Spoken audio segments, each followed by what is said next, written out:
guys, welcome back to the Piston Show. Now, it might have taken Burma's Auto, the local distributor, assembler and distributor of Mazda vehicles in Malaysia, a full 2 years to bring in this, the facelifted Mazda CX-5.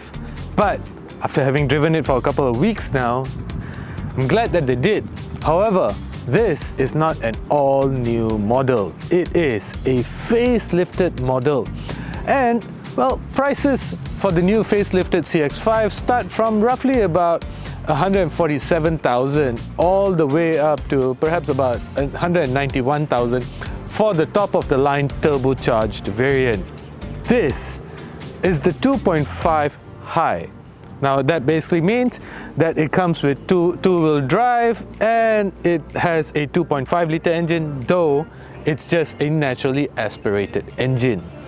But after having driven it for a while though, and coming from the perspective of a current generation Mazda CX-5 2.5 turbo variant, I'm here to tell you that this is perhaps the best buy among all the CX-5 variants. Why? Well, you have to continue to watch to find out.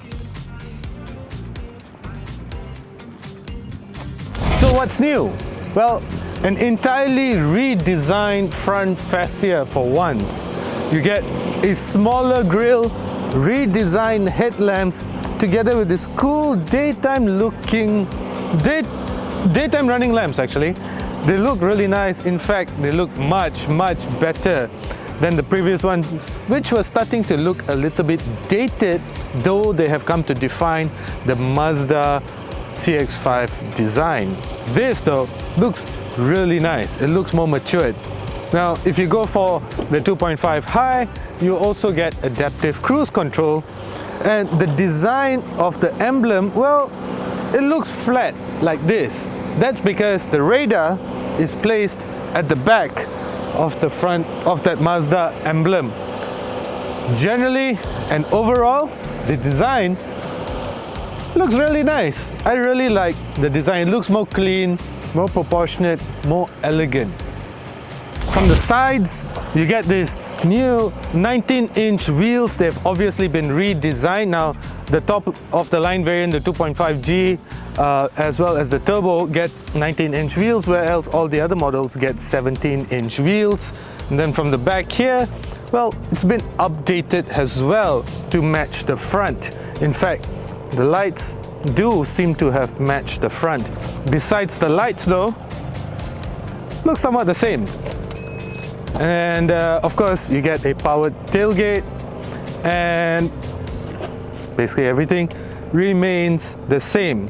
One thing that is really cool though is that you still get a full-size spare wheel, which has come to be a bit of a rarity these days.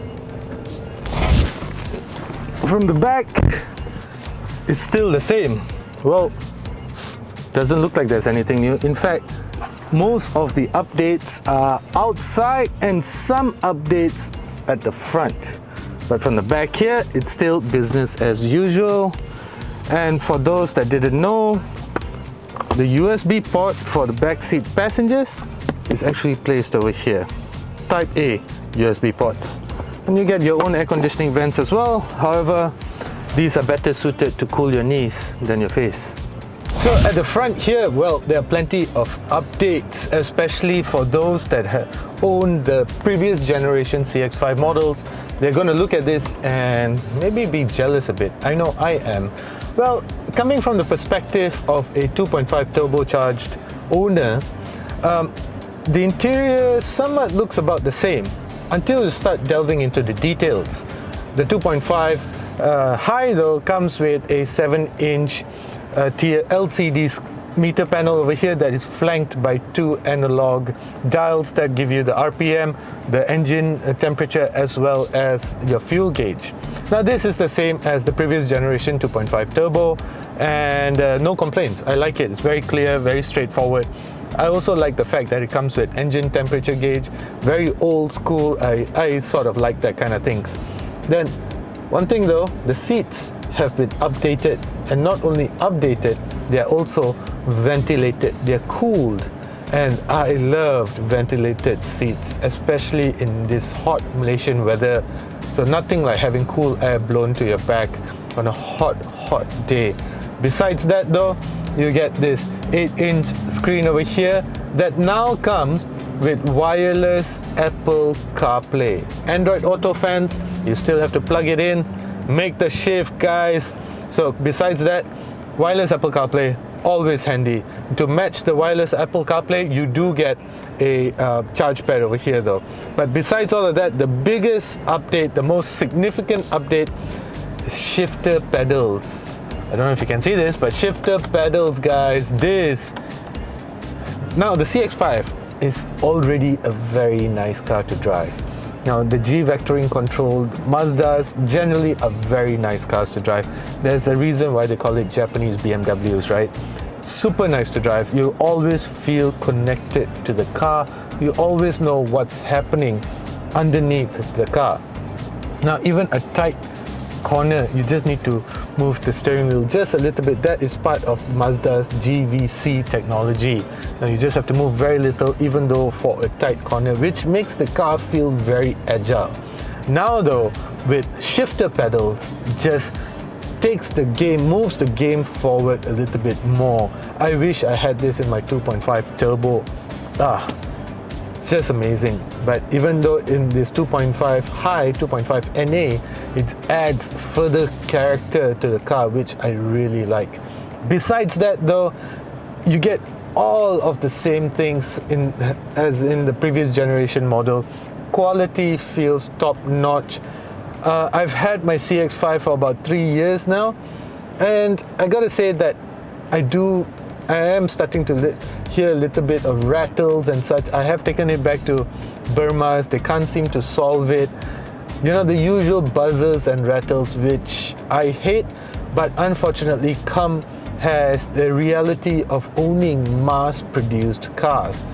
I'd rather deal with that rather than stuff that breaks and just falls off and things that don't work. I've never had anything that doesn't work. It's just the buzzing and the rattling that sort of can be quite annoying. On the safety front, I have to refer to my notes guys, because it's just, yeah, check this out. So you get stuff like advanced driver assistance systems such as adaptive headlights, that's really cool, high beam control, blind spot monitoring, rear cross traffic alert, lane departure warning, lane keep assist, driver attention alert, smart city brake support, smart brake support, radar cruise control. Now that is something that the previous generation model didn't have. The radar cruise control, which is basically adaptive cruise control, it did have cruise control, it just was not adaptive. Now the integration of an adaptive cruise control just makes this car better suited for life on the highways. Now it's just a superb car to own and drive. I think in the current form, it just perfects it. Let's go check out the engine and then we'll go take it for a drive. Now powering the 2.5 high is obviously a 2.5 litre 4-cylinder naturally aspirated engine, making 192 horsepower and 258 Newton meters of torque, and power is sent to it's a two-wheel drive model. Basically power is sent via a 6-speed gearbox. Now this engine, well, it's nice because it's quite powerful as well. 192 horsepower will get you places fast. And the one thing that it has over the turbocharged model, which is basically the same engine but with the turbocharger plonked in, just sort of bolted into the engine, is that this is a lot more efficient. Now with the turbocharged model that I have, you can literally see the needle dropping. Of course, you get a significantly more power, over 200 horsepower, 400 Newton meters of torque. And the thing is about the turbocharged model is that it comes with an all-wheel drive setup. So it's basically the, how do I put it, a poor man's Golf GTI, I can say that. So, but this is quite fun to drive. It sounds really good as well, makes some menacing sounds, and it's a lot more efficient. This, I think, I've only had, in the 3 weeks that I've been driving it, I've only had to refuel it once, or perhaps twice.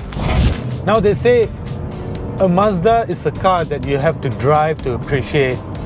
For very long I never understood that. until I bought a Mazda.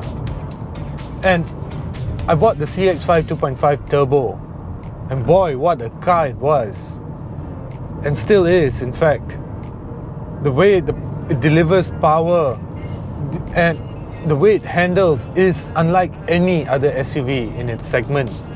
But over time, you start to realize that the car is really thirsty.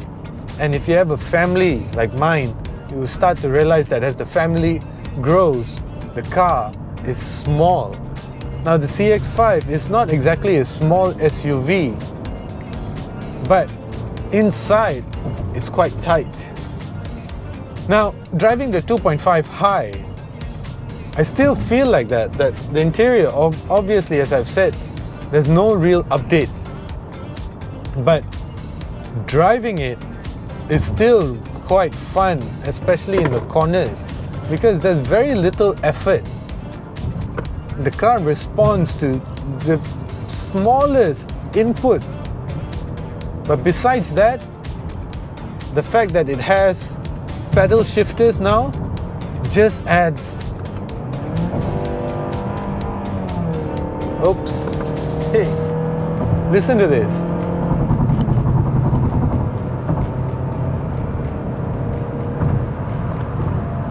Wow.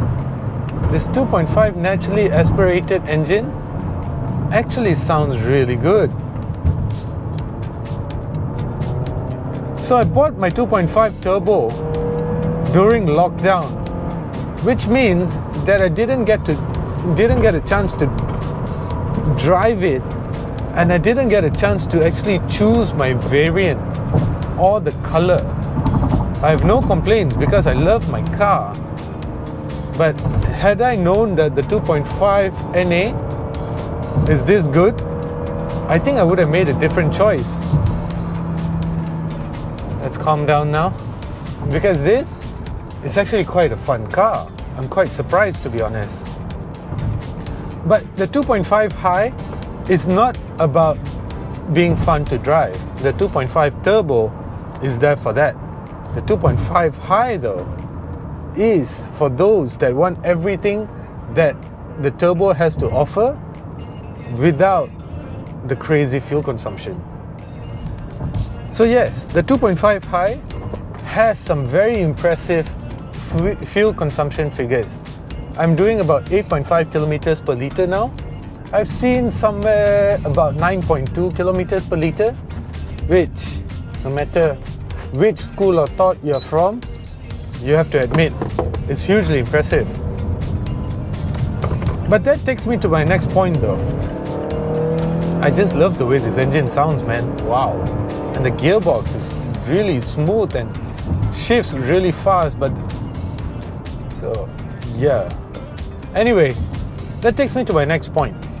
The CX-5 is actually not a very big car. If you have a family of 3, or if you have a growing family, it may not be enough for you. Well, unless you're really short or small. Because, as I found out through my own experience, that there comes a time when the CX-5 feels a little bit tight. It feels a little bit small.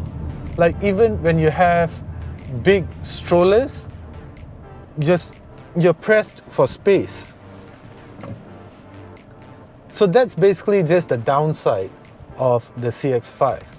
Of course, there's the CX-8 for that as well, but it's obviously more expensive. I think the Honda CR-V is a very good balance between, especially the new model, it's a very good balance between spaciousness and features and comfort and technology. But when it comes to downright all-out handling, you simply can't beat the CX-5, man. And that's the star of this show, especially in 2.5 high. It's just really impressive in terms of the features that it has to offer. Pedal shifters, wireless Apple CarPlay has perfected this package, and the fact that it's really efficient as well. I think that if money is no issue, because the entry-level model is 147,000 anyway, right? 20,000 ringgit in terms of monthly payments, down payments, is not going to mess up your out-of-pocket expenses that much. And the diesel variant, as I've said, I've heard some iffy stuff about it, but I'm not going to elaborate on it because I cannot verify it. So all in all, I think the CX-5 2.5 High is a really nice car, man. But what about maintenance?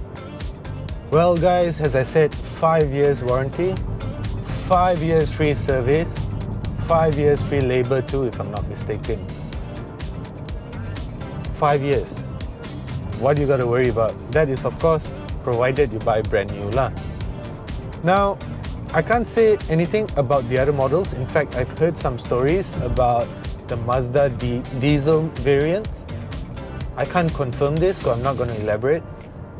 But my own experience with Mazdas has been excellent. In fact, I might continue buying Mazdas as well, simply because they're just brilliant cars. There are a few things that matter to me in a car. Quality matters, which I get here. Refinement matters, which I get here. Features matter, such as Apple CarPlay, Android Auto, ADAS systems, cruise control, adaptive cruise control, in fact, everything I get here. So why bother changing? The only thing that I don't get in the CX-5 is spaciousness. And I really like the fact that it comes with ventilated seats. That just perfects the package, to be honest. Handling, yeah. As I said, the Japanese BMW.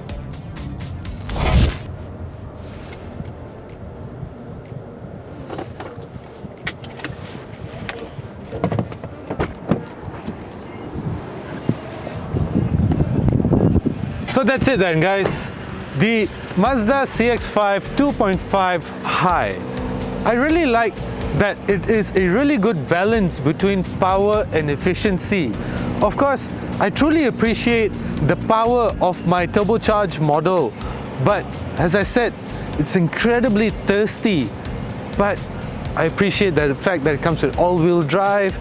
I've driven it in torrential monsoon, but I know that the all-wheel drive system will keep me and my family safe. I also think that if you have a family of 4, you might find the CX-5 to be a little bit on the tighter side, a little bit small. In fact, that's something that I feel as my family is growing. The CX-5 suddenly does not feel big enough. Of course, there's a lot of storage space in the boot, but when you compare it to the likes of the CX-8 or even the Honda CR-V, it does feel slightly on the smaller side. But one thing that I truly like about the CX-5 is the way it drives. It has a hugely impressive, a very engaging drive. In fact, I would go so far as to say that in its segment, it's probably the best handling SUV. Now in 2.5 high mode though, this is the perfect balance of power, efficiency and handling. Driving fun, it's simply difficult to beat the CX-5. So if you do not mind a little bit of, a car, an SUV that is a little bit on the tighter side, but you appreciate a car that is well engineered and has good handling, I'm sure you'll appreciate the Mazda CX-5 2.5 High. In my opinion, in all of the CX-5 variants, the 2.5 High is the best balance of them all. Thank you for watching. As usual, do consider subscribing.